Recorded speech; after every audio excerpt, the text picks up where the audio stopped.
Konsep pedagogi dan andragogi. Pedagogi berasal dari bahasa Yunani paidagogo, di mana terdiri pais genetif, paidos yang berarti anak dan agogo berarti memimpin. Sehingga secara harfiah, pedagogi berarti memimpin anak. Dalam bahasa Yunani kuno, kata pedagogi bermakna seorang budak atau pengawas rumah tangga yang mengawasi pengajaran putra tuannya atau majikannya. Ketika itu anak perempuan tidak diberi pengajaran khusus. Pembantu rumah tangga ini mengantar, menunggu dan menemani pulang putra tuannya kepada saat dan dari sekolah atau gimnasium. Kata pedagogi juga diturunkan dari bahasa Latin yang bermakna mengajari anak.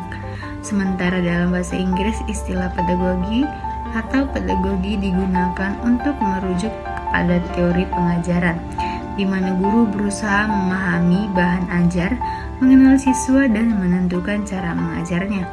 Ada 3 isu terkait dengan penggunaan istilah pedagogi, yakni pertama, pedagogi merupakan sebuah proses yang bertujuan. Dalam makna umum istilah pedagogi digunakan untuk menjelaskan prinsip-prinsip dan praktik mengajar anak-anak. Yang kedua, banyak pekerjaan pedagogi sosial yang telah digunakan untuk menggambarkan istilah pedagogi, yakni pertama, pedagogi merupakan sebuah proses yang bertujuan. Dalam makna umum istilah pedagogi digunakan untuk menjelaskan prinsip-prinsip dan praktik mengajar anak-anak. Yang kedua, banyak pekerjaan pedagogi sosial yang telah digunakan untuk menggambarkan prinsip-prinsip mengajar anak-anak dan kaum muda. Yang ketiga, pengertian pedagogi telah dipahami dan dominan mewarnai proses pembelajaran dalam konteks sekolah. Secara tradisional, istilah pedagogi adalah seni mengajar, sementara dilihat dari pedagogi modern, dilihat dari hubungan dialektis yang bermanfaat antara pedagogi sebagai ilmu dan pedagogi sebagai seni. Istilah pedagogi sering kali dijumpai dalam proses pembelajaran yang dewasa atau adult learning, baik dalam proses pendidikan non-formal atau pendidikan luar sekolah, maupun dalam proses pembelajaran pendidikan formal. Pada pendidikan non-formal, teori dan prinsip andragogi digunakan sebagai landasan proses pembelajaran pada berbagai satuan, bentuk, dan tingkat atau level penyelenggaraan pendekatan pedagogi dalam pembelajaran di masyarakat.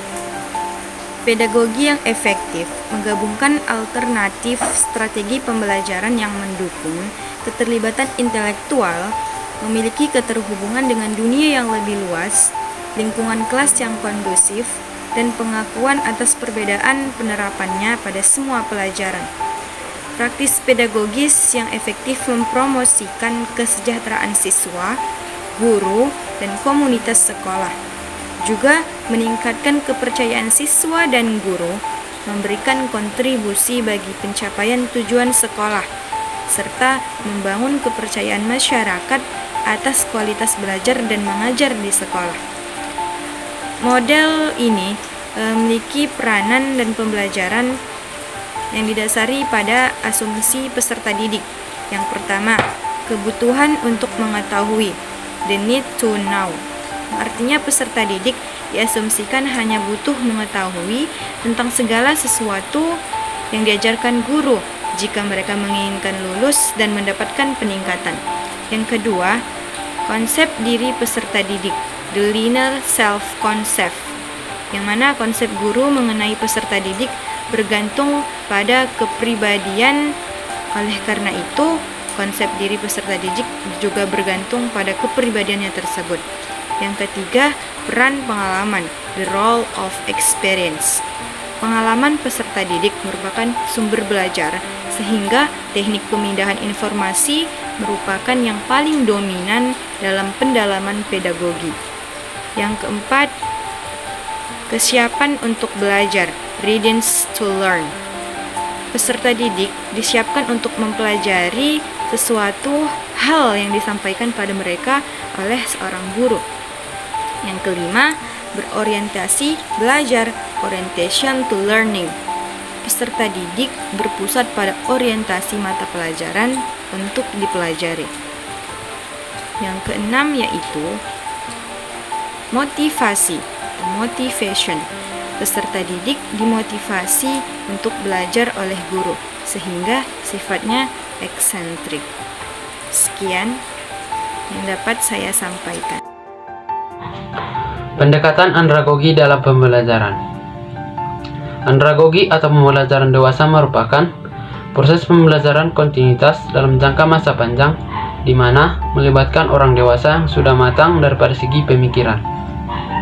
Walaupun berbagai definisi dilontarkan oleh pelopor-pelopor pembelajaran dewasa, namun mereka memberikan kesimpulan yang sama. Andragogi diaplikasikan dalam semua bentuk pembelajaran orang dewasa dengan meluaskan skop-skop latihan, pembangunan, pendidikan, dan sebagainya. Menurut pandangan andragogi, setiap pendidik harus mampu membantu peserta didik dalam menyelenggarakan pendidikannya. Seperti yang pertama, menciptakan suasana yang kondusif untuk belajar melalui kerjasama untuk merancang program pembelajaran. Yang kedua, menemukan kebutuhan belajar. Yang ketiga, merumuskan tujuan dan materi yang cocok untuk memenuhi kebutuhan belajar. Yang keempat, merancang pola belajar dalam sejumlah pengalaman belajar untuk peserta didik. Yang kelima, melaksanakan kegiatan belajar dengan menggunakan metode teknik dan sarana belajar yang tepat. Yang keenam, menilai kegiatan belajar serta mendiagnosis kembali kebutuhan belajar untuk kegiatan pembelajaran selanjutnya. Asumsi-asumsi yang dijadikan landasan dalam teori andragogi. Yang pertama adalah orang dewasa mempunyai konsep diri. Orang dewasa memandang bahwa dirinya memiliki kemampuan untuk membuat suatu keputusan yang diambil, menghadapi segala resiko dari keputusan yang diambil, serta dapat mengatur kehidupannya secara mandiri. Karakteristik orang dewasa ini memberikan implikasi praktis dalam proses pembelajaran. Mereka perlu dilibatkan secara penuh dalam mendiagnosis kebutuhan belajar dan dalam merancang program pembelajaran. Kegiatan belajar itu hendaknya bercorak antisipatif dan partisipatif. Pendidik hendaknya berperan sebagai pembimbing, fasilitator, atau narasumber bagi peserta didik orang dewasa. Selanjutnya, ada orang dewasa mempunyai akumulasi pengalaman. Orang dewasa tentu mempunyai pengalaman yang berbeda dengan dewasa lainnya, sebagai akibat dari perbedaan latar belakang kehidupan sebelumnya dan perbedaan lingkungannya. Pengalaman interaksi menunjukkan pertambahan kemahiran orang dewasa dalam memadukan kesadaran untuk melihat dirinya dari sisi pandangan orang lain. Pengalaman diri adalah kemahiran orang dewasa pada masa kini dengan berbagai situasi pada masa lalu. Implikasi praktis dalam proses pembelajaran orang dewasa adalah bahwa mereka perlu dilibatkan untuk berperan sebagai narasumber. Selanjutnya, yang ketiga adalah orang dewasa mempunyai kesiapan untuk belajar. Kesiapan belajar orang dewasa seirama dengan keberadaan peranan sosial yang ia tampilkan. Nah, peran sosial ini akan berubah sejalan dengan perubahan usia, sehingga kesiapan orang belajar akan ikut berubah pula. Implikasi praktis dalam proses pembelajaran adalah bahwa urutan program pembelajaran itu perlu disusun berdasarkan urutan tugas perkembangan untuk melanjutkan peranannya, bukan berdasarkan urutan logis mata pelajaran. Selanjutnya, yang keempat, ada orang dewasa berharap dapat menetapkan perolehan belajarnya. Orang dewasa itu berpartisipasi dalam kegiatan pembelajaran karena ia sedang merespon hal-hal yang berhubungan dengan kehidupannya. Implikasi dalam proses pembelajaran adalah bahwa program pembelajaran perlu berorientasi pada pemecahan masalah bagi kehidupan orang dewasa. Yang terakhir, yang kelima, ada orang dewasa memiliki kemampuan untuk belajar. Knowles menjelaskan bahwa orang-orang yang lebih tua usianya dapat belajar hal-hal yang baru. Oleh karena itu, mereka dapat melakukan kegiatan belajar. Implikasi terhadap proses pembelajarannya itu adalah bahwa pendidik perlu mendorong dan membantu orang dewasa untuk belajar sesuai dengan kebutuhan belajarnya dan cara yang mereka inginkan. Nah, dipilih dan tetap